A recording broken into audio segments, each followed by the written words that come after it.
Halo teman-teman santuy sekalian, kita balik lagi ya ke dalam recap Heroes 2022 Soingxiong Sei Seingxiong. Setelah video ini maka hanya tersisa satu video lagi untuk menamatkan ceritanya. Setelah kematian guru Wang Xiaoze, Liu Anse tentunya memutuskan untuk segera menuju ke ibu kota agar bisa menumpas Perdana Menteri dengan surat barang bukti yang telah mereka dapatkan. Tampak Wenrou masih belum bisa move on dengan kepergian guru Wang Xiaoze yang sudah dia anggap sebagai orang tuanya sendiri. Suaminya membawakan 2 mangkok mie, mengajaknya untuk makan bersama sambil menghiburnya agar tidak terlalu bersedih dalam menghadapi cobaan ini. Meskipun berusaha untuk tampak tegar bagi istrinya, terlihat Wang Xiaoze yang sambil melahap mie-nya sambil menahan isak tangisnya.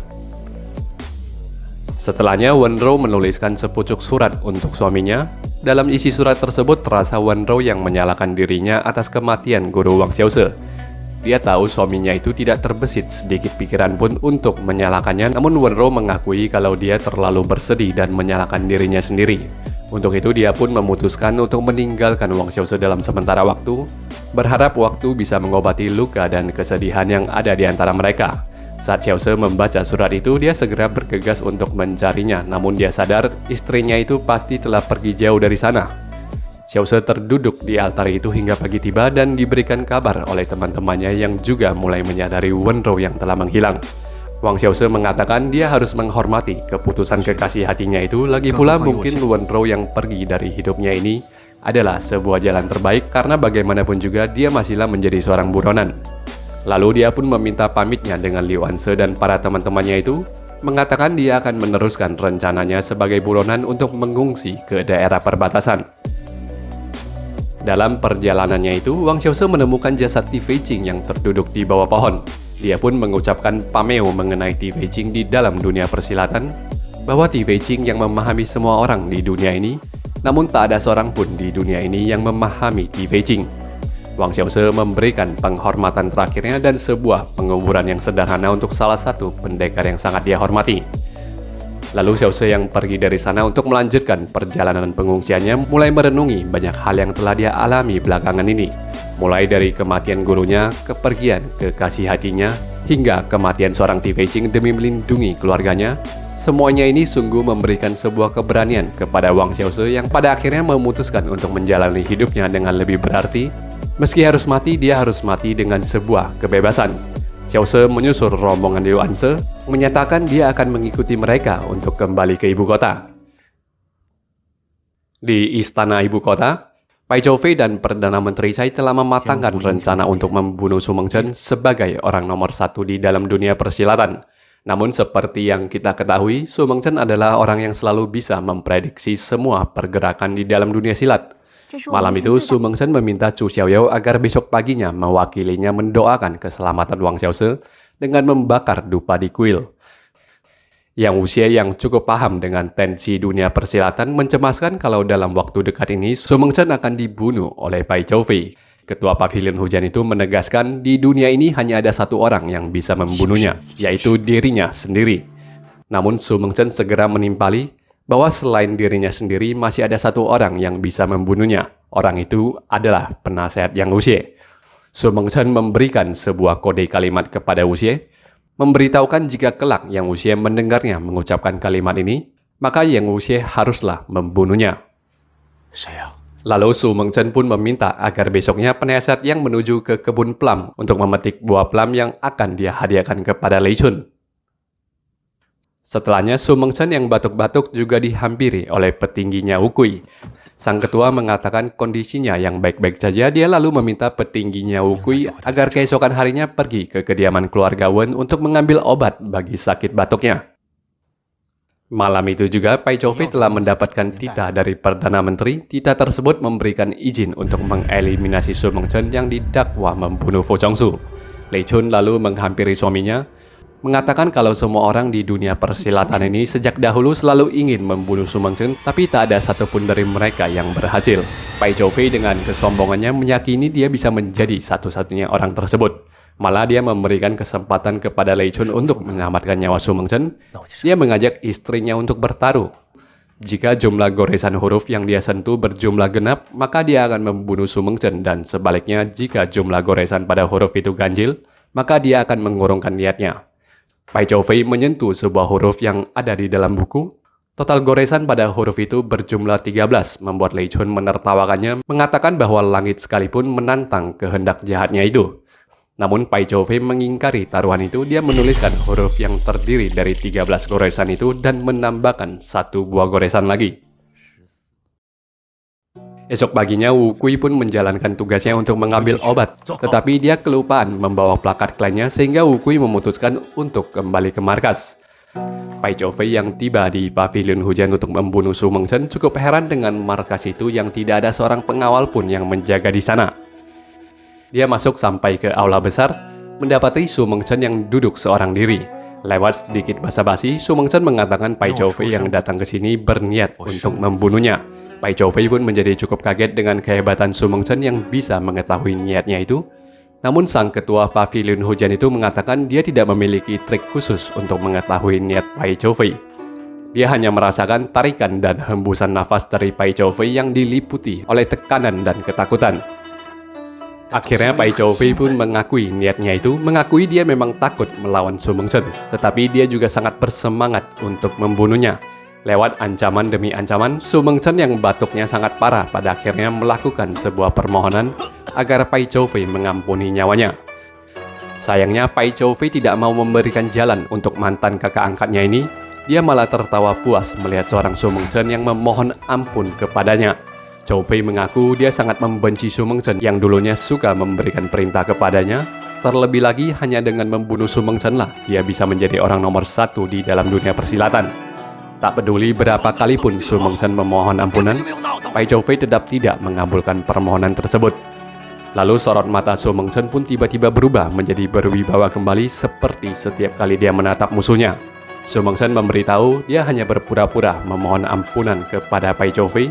Namun setelah mendengarkan jawaban dari Pai Chou-fei, dia kini sudah benar-benar sangat yakin untuk mengadu nyawa dengannya sekalipun dalam kondisi sakit parahnya ini. Su Mengchen pun menarik dan mengacungkan pedang sabit merahnya.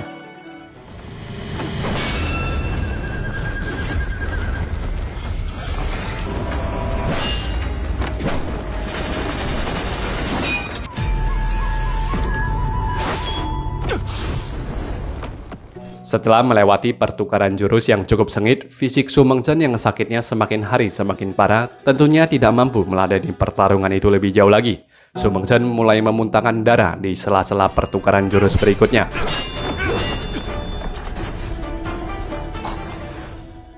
Dalam adu tenaga yang lebih jauh lagi, Su Mengchen kembali memuntahkan darah, sehingga Pai Chou-fei yang kedua bola matanya dipenuhi oleh air mata itu bisa menancapkan kedua belatinya itu ke Su Mengchen. Pada akhirnya Pai Chou-fei tertawa puas melihat Su Mengchen yang terkapar. Namun tak disangka-sangka ketua pavilion hujan itu masih bisa bangkit lagi.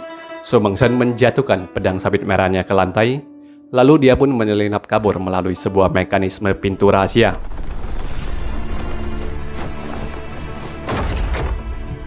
Pai Chou-fei sama sekali tidak menyangka dengan hasil itu. Dia mengerahkan semua pasukannya untuk menggeledah seluruh pavilion itu, tetapi mereka tidak bisa menemukan jejak Su Mengchen.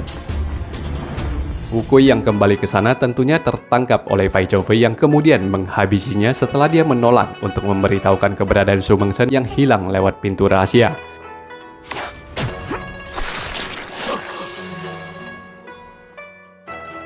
Berita kematian Su Mengchen itu lalu tiba ke penasihat yang usia yang sedang dalam tugasnya memetik buah plum. Chu Xiaoyao yang dalam tugasnya berdoa di kuil juga menerima berita yang serupa. Pada akhirnya Pai Chou-fei pun menjadi ketua dan menguasai pavilion hujan Qinfeng secara menyeluruh. Dia menghimbau agar semua anak buahnya menyebarkan kabar kematian Su Mengchen kepada publik, namun meminta mereka secara diam-diam mencari tahu keberadaan Su Mengchen yang sampai sekarang belum berhasil mereka temukan. Seorang informan membawa kabar yang baru saja kembali dari tugasnya cukup kaget saat melihat Pai Chou-fei yang kemudian membunuhnya. Dari informan itu, Pai Chou-fei melihat sebuah pesan yang membuat matanya terbelalak. Pesan itu menuliskan informasi Wang Xiaoze yang masih hidup. Setelahnya, Pai Chou-fei tampak tidak tenang dengan informasi Wang Xiaoze yang masih hidup ini. Dia ditemui oleh Lei Mei yang menanyakan keadaannya sehingga Pai Chou-fei pun memberitahukan informasi yang dia terima itu. Kedatangan Lei Mei ternyata juga membawakan kabar lain. Dia memberitahukan Lei Chun telah menghilang secara tiba-tiba. Tentu saja hal ini membuat Pai Chou-fei merasa sangat geram karena Su Mengchen yang hidup matinya tidak dia ketahui dan juga tidak bisa dia temukan jasadnya. Malah secara kebetulan Lei Chun juga tiba-tiba menghilang. Di tempat lain, Menara Xiangpi, tempat itu menjadi tempat berkumpulnya Yang Wuxie, Zhu Xiaoyao dan semua prajurit Paviliun Hujan. Para prajurit mendesak agar penasihat Yang memberikan mereka perintah untuk menyerang dan merebut kembali markas Paviliun Hujan. Lalu Zhu Xiaoyao pun mulai menyadari dan menjelaskan bahwa Su Mengchen telah memprediksi semua hal itu terjadi. Satu hari sebelum sang ketua tewas, Su Mengchen dengan sengaja memberikan mereka semua tugas untuk keluar dari markas. Para prajurit-prajurit yang ada di sini semua juga dikerahkan dan dipindahkan dari markas di saat hari tewasnya Su Mengchen. Ini menandakan bahwa wasiat terakhir dari sang ketua adalah tidak ingin mereka semua mati secara sia-sia dan tentunya mereka semua harus menghormati apa yang telah diatur oleh Su Mengchen ini. Yang Wuxie lalu menambahkan bahwa Su Mengchen pernah berpesan agar mereka semua menunggu Wang Xiaoze kembali. Dia percaya dengan apa yang disampaikan sang ketua, bahwa dengan kembalinya Wang Xiaoze, barulah ada titik balik untuk mereka semua. Malam itu, Yang Wuxie hanya bisa menangisi kematian Su Mengchen. Hari-hari berikutnya, Zhu Xiaoyao duduk seorang diri di pos gerbang luar kota untuk menunggu kepulangan Wang Xiaoze. Orang-orang di sana mulai menggosipi wanita itu yang dulunya begitu elegan mengelola rumah hiburan, malah sekarang sudah bagaikan seorang wanita kurang waras yang sudah berhari-hari duduk di sana seorang diri. Adiknya Xiao Shuang kemudian datang ke sana mencoba untuk membujuk kakaknya kembali, namun Xiaoyao tidak ingin beranjak dari sana. Di kuil Qinglong, Cuko Chengguo mendapatkan kabar Wang Xiaoze yang sudah akan segera tiba di ibu kota. Beberapa hari setelahnya, Liu Anse dan para pengawalnya pun tiba ke kuil Qinglong yang disambut oleh Cuko Chengguo. Mereka mengabarkan Wang Xiaoze yang seharusnya juga sudah tiba ke ibu kota. Hanya saja Wang Xiaoze mengambil jalur yang berlainan dengan mereka agar tidak menarik perhatian. Pada akhirnya penantian Zhu Xiaoyao pun membuahkan hasil. Dia melihat Wang Xiaoze dengan kudanya yang masuk ke pos perbatasan kota itu. Zhu Xiaoyao sulit untuk mempercayai dirinya yang bisa melihat Wang Xiaoze yang baik-baik saja. Dia bahagia sekaligus menangisi kepedihan hatinya itu. Nangisnya yang terseduh-seduh itu membuat Xiaoze menjadi tidak tenang. Akhirnya, Xiaoze pun diberitahukan kabar kematian Su Mengchen. Xiaoze lalu dibawa ke Menara Xiangpi menemui penasihat Yang Wuxie yang sangat senang melihatnya telah kembali. Dia lalu melihat satu-satunya baju Su Mengchen yang terpajang di sana, serta mempelajari apa yang telah terjadi selama ini. Di kuil Qinglong, Liu Anse dan para pendekar lainnya akhirnya juga mempelajari kematian Su Mengchen yang membuat hati mereka bersedih. Bagaimanapun juga rencana mereka untuk membuka kedok Perdana Menteri haruslah diungkapkan di hadapan Kaisar. Rencana ini tentunya tidaklah mudah dan mereka akan menunggu Wang Xiaoze untuk melakukan pembicaraan lebih lanjut. Sementara itu, Wang Xiaoze menuju ke kedai favorit Pai Chou-fei yang telah menunggunya di sana. Dia tidak menerima sulangan arak dari kakak angkatnya itu dan menanyakan apakah benar Pai Chou-fei telah membunuh kakak pertama. Sebaliknya, Pai Chou-fei bertanya apakah Wang Xiaoze masih menganggapnya sebagai saudara. Keduanya menolak untuk menjawab pertanyaan yang diberikan, hingga akhirnya Pai Chou-fei pun mengakui kalau Su Mengchen telah dia bunuh. Mereka lalu berdebat soal moralitas dan ambisi hingga membuat Wang Xiaoze menjadi sangat emosi dan hampir saja mencabut pedangnya, dikarenakan Pai Chou-fei yang menolak untuk memberitahukan di mana keberadaan jasad Su Mengchen. Xiaoze yang sangat bersedih itu lalu menanyakan kenapa hal seperti ini bisa terjadi kepada mereka. Dengan penuh emosional juga, Pai Chou-fei menuding semua ini dikarenakan dia menerima kabar kematian Wang Xiaoze. Mempelajari Wang Xiaoze yang telah mati, dia tidak mampu lagi menggenggam semua moralitas yang diharapkan padanya selama ini.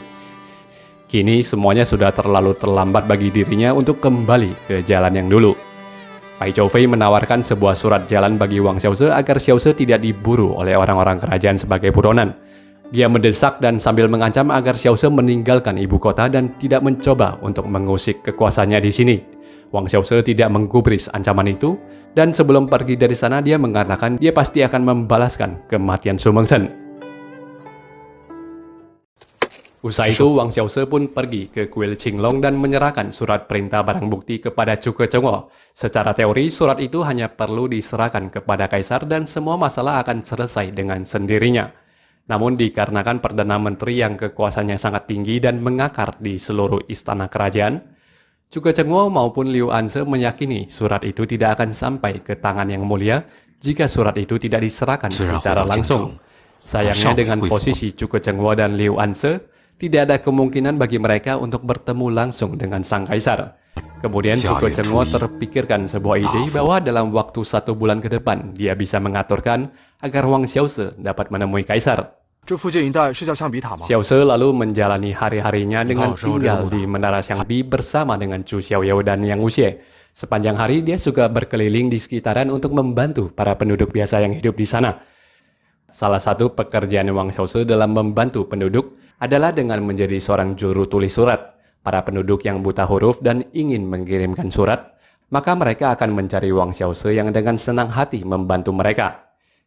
Dia menyadari sekelompok pendekar yang mengawasi gerak-geriknya di kala itu, lalu Xiaoze pun memancing dan menangkap basah ke 6 orang pendekar yang selalu mengintainya itu. Ke-6 pendekar itu mengaku mereka tidak memiliki niat buruk, mereka justru ingin mengikuti Wang Xiaoze yang dianggap mereka sebagai seorang pahlawan yang berani membunuh Fu Chongsu. Tentunya gerak-gerik Wang Xiaoze ini diawasi sepenuhnya oleh Pai Zhoufei yang mendapatkan laporan dari anak buahnya. Pai Zhoufei tidak mencemaskan dengan banyaknya para pendekar-pendekar yang bermunculan untuk mendukung Wang Xiaoze. Dia malah senang dengan banyaknya pendekar yang telah berkumpul ini karena nantinya dia bisa menghabisi mereka semua secara bersamaan. Sebaliknya, Pai Zhoufei merasa penasaran dengan sifat Wang Xiaoze yang katanya suka membantu dan disenangi oleh para penduduk itu. Dia pun ingin meniru apa yang dilakukan oleh Wang Xiaoze. Pai Zhoufei yang ingin melakukan pencitraan datang ke sebuah rumah makan di tengah kota. Namun dengan segera dia digosipin oleh orang-orang yang lewat sebagai sosok yang mengkhianati saudara. Pemilik kedai itu juga memperlakukan Pai Zhoufei dengan kasar dan penuh dengan rasa tidak hormat. Seorang anak kecil malah melemparkan tomat kepadanya. Lalu si pemilik kedai mengatakan, ayah dari bocah ini dulunya adalah bawahan Pai Zhoufei yang telah dibunuh secara tidak adil. Tak peduli dengan kata kasar dan juga makian yang dia terima, Pai Zhoufei dengan tenang dan juga tetap sabar melakukan rencana pencitraannya di depan publik. Dia menawarkan sekantong uang, tetapi uang itu tetap ditolak dengan mentah-mentah.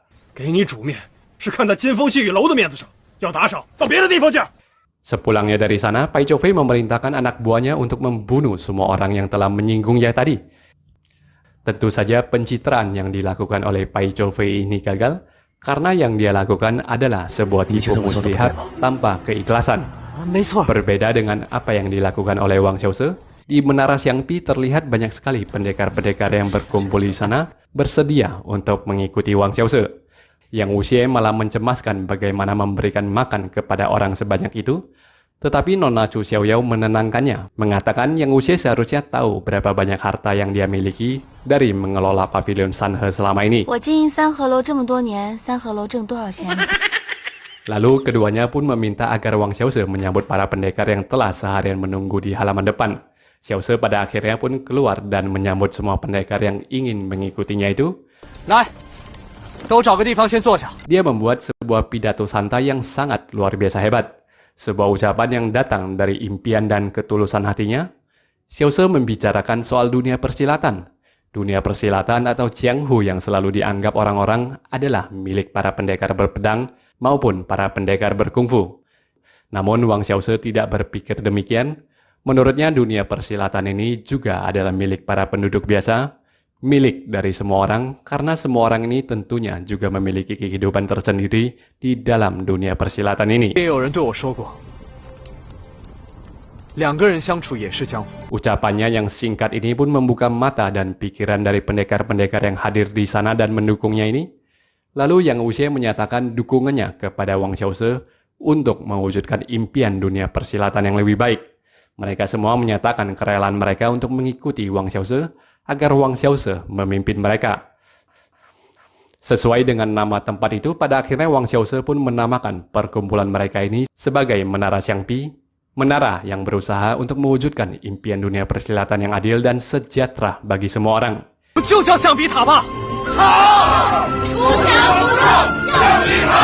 Ini adalah ending dari episode ke-36 teman-teman sekalian. Sisa 2 episode terakhir akan Mimin upload di hari Selasa depan. Sebagian dari teman-teman mungkin akan bertanya-tanya, kok bisa lama gitu sih Min untuk upload kelanjutannya? Ya mau gimana lagi ya, soalnya ini adalah serial yang sedang ongoing teman-teman. Sisa 2 episode terakhirnya ini baru akan tayang di WTV pada hari Senin di jam 7 malam. Jadi ya paling cepat Mimin baru bisa ngasih video barunya itu di hari Selasa nanti. Oke? Like video ini kalau teman-teman suka. Terima kasih sudah menonton video ini sampai selesai.